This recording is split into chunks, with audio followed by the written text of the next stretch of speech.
Ayan guys, gagawa ako ng latte para dun sa ating kalamay tsaka biko. So yan, paiigain lang natin yan para maglatik guys. Medyo matagal yan, tsagaan. So hayaan nyo lang siyang kumulo ng ganyan. Mamaya pag nagbuo-buo, tsaka nyo siya haluin para hindi masunog. Mahinang apoy lang guys. Ayan siya guys, malapit na mamuo. Nilakas ko ng bahagya yung apoy, mamaya ako hinaan pagka hindi na gaanong matubig. Ang tagal niya kung maglatik guys. Malapit-lapit na. Sandaan pa lang kasi itong nilagay ko. Kunti lang kukunin natin. Lapit na. Nag-reduce na siya guys. Lapit na.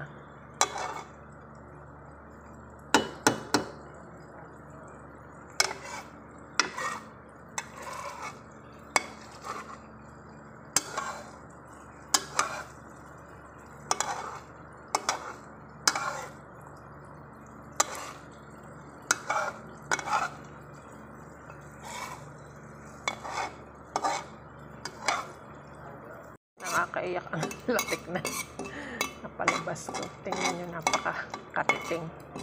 Ayan lang. Diyos me, yung garapon.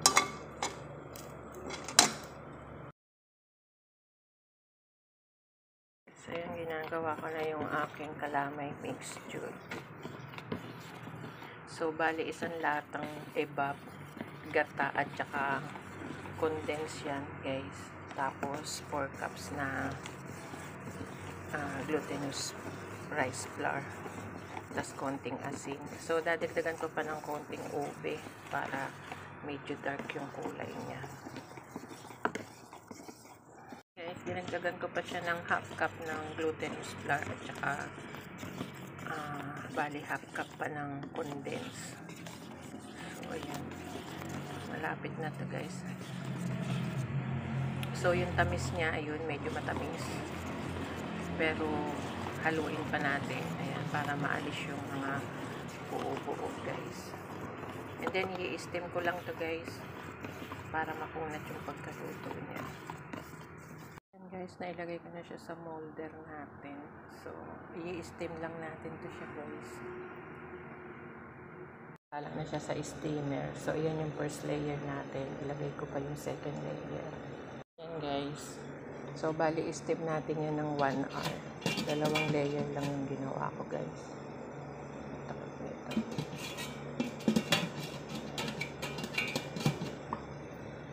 Guys, yung ating ube kalamay, 1 hour ko siyang in-steam guys. So tinutpick test ko na yan.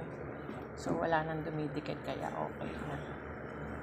So guys, ito na yung ating kalamay ube na nagawa. Ayan, bali 2 tray yung nagawa ko sa kalahating kilong glutinous flour guys.